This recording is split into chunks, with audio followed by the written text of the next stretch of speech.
میں نا کالج میں پڑھتا تھا تو یہ پاپڑ بیچنے والے آتے ہیں، چورن بیچنے والے اور چپس بیچنے والے، یہ ان لوگوں کا آپ کے خیال میں کتنا کو بزنس ہوگا، کتنی کو انویسٹمنٹ ہوگی؟ کوئی 8-10 ہزار اتنا ہی ہے نا، اس سے زیادہ تو نہیں ہوتا۔ تو ایک آدمی نا وہ کالج کے باہر پاپڑ بیچتے تھے، وہ چھوٹے چھوٹے، وہ صبح لے کے آتے، تو وہ جب چھٹی ہو جاتی تو سارے لوگ جو تھے، وہ بچے جس کے پاس پیسے ہوتے وہ لے لیتا۔ اب کچھ ایسے ہوتے کہ جو دیکھتے ضرور پلٹ کے، خریدتے نہ، حالانکہ کافی سارے لوگ اس عمر میں صاحب حیثیت ہوتے ہیں جب کالج کے لیول تک جاتے ہیں۔ آخر میں وہ شخص پتہ کیا کہتا، وہ آتا تب بھی ہنستا ہوا، مسکراتا ہوا، اور بڑے خوش ہو چھٹی ہو گئی ہے تو انو میں بھی آ گیا پاپڑ۔ اب وہ پتہ کیا کرتا، وہ آخر میں کہتا، جب بہت سارے لوگ لے لیتے تو آخر میں کہتا کہ بھئی جس کے پاس نہیں ہے ادھار بھی مل جائیں گے۔ اگر پھر بھی گاہک قریب نہ آتا تو کہتا جو ادھار پہ بھی راضی نہیں اسے مفت بھی مل جائیں گے۔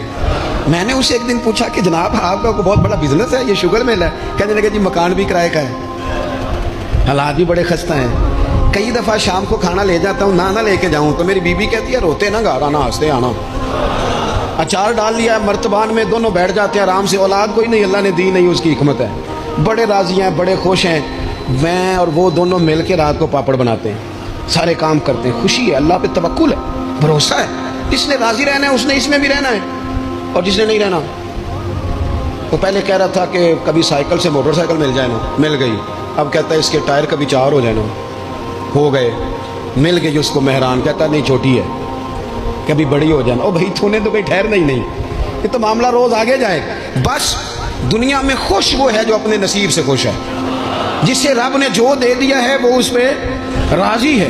آپ سمجھ لیں، میں نا اپنے دوستوں سے کہا کرتا ہوں کہ جس خاندان میں رب نے چاہا ہے مجھے پیدا کیا ہے، جو چاچا اللہ نے میرے لیے پسند کیا مجھے بھی بڑا ہی پسند ہے، جو ماموں اللہ نے میرے لیے پسند کیا وہ مجھے بھی بڑا ہی پسند ہے، جو دوست احباب رب نے مجھے دیے مجھے بڑے ہی پسند کر لیں اپنے ارد گرد کے لوگوں کو۔ ہمیں نا یہ ایک عجیب سا ہمارے اوپر بات سوار ہو جاتی ہے کہ وہ جی دکھ بڑھے۔ ایک اور بھی مسئلہ ہے محبت نہ کرنے کا، راضی نہ رہنے کا، تھک تو نہیں گئے آپ لوگ؟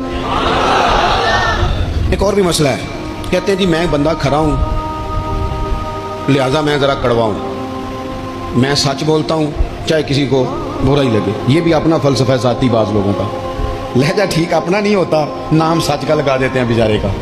کہتے ہیں جی میں چونکہ سچا ہوں لہذا کڑوا ہوں، تو میں کہتا ہوں اس پر بھی آپ سجدہ صاحب کر لیں، یہ بھی بات درست نہیں، اس لیے کہ دنیا میں سب سے زیادہ سچ رسول کریم نے بولا ہے، پر بڑا ہی میٹھا کر کے بولا صلی اللہ تعالی علیہ وسلم۔ یہ بھی آپ کا اپنا ذاتی فلسفہ ہے، سچ کو بھی سونا کر کے بولنا چاہیے، اسے بھی دلائل کی روشنی میں بولنا چاہیے، آوازیں نہیں اونچی کرنی چاہیے، دلیلیں مضبوط کرنی چاہیے، آوازیں نہیں کوئی آپ کی زوردار آواز سے معاملہ، لوگ آپ کی دلیل سے۔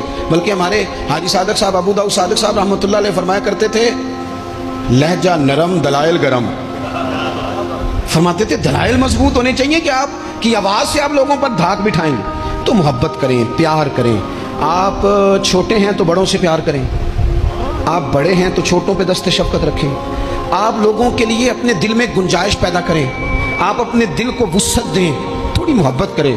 بڑے بڑے اچھے نظام تھے، چھوٹا سا ہمارا اختلاف ہوتا ہے اس کو ہم نفرت بنا لیتے ہیں، نفرت۔ آگ جل رہی ہے گھروں میں، شوہر بیچارہ رات کو گھر آتا ہے تو وہ بعض لوگ ایسے ہیں جو گھر جانا پسند نہیں کرتے، کہتے ہیں کوئی نہ کوئی خوفناک خبر سننے کو ملے۔ کیوں؟ اس لیے کہ ہم بہو کی تربیت کرنا چاہتے ہیں، بہو کی تربیت کرنا چاہتے ہیں۔ بہو کی تربیت نہ کرو، بیٹی کی کرو۔ بہو تو آپ کو اپوزیشن سمجھتی ہے، آپ سے تربیت لے گی، جو سبق بہو کو دینا چاہتے ہو وہ بیٹی کو دو، اپنی بیٹی کو، وہ جب کسی کی بہو بنیں گی تو ماحول صحیح ہو جائے گا۔ ہم نا داماد کی تربیت کرنا چاہتے ہیں، داماد آپ سے تربیت لیتا ہے، اس کا تو نخرہ عروج پہ، وہ کہاں تربیت لیتا ہے؟ آپ داماد کی تربیت نہ کریں، بیٹے کی کریں۔ بیٹا اچھا ہوگا تو کسی کا داماد بنے گا تو اس گھر میں تکلیف نہیں ہوگی۔ میرے عزیز محبت تقسیم کریں، محبت کی بولی بولیں، انداز محبت والا اختیار کریں۔ اگر کچھ بندہ آپ کے سامنے عذر لاتا ہے، مجبوری بیان کرتا ہے، اس کی مجبوری کو قبول کریں، آپ لوگوں کو گنجائش دیں، اچھا گمان پیدا کریں، اچھی سوچیں لائیں۔ میں دیکھ رہا ہوں تیزی سے ہمیں سبق پڑھائے جا رہے ہیں، تیزی سے۔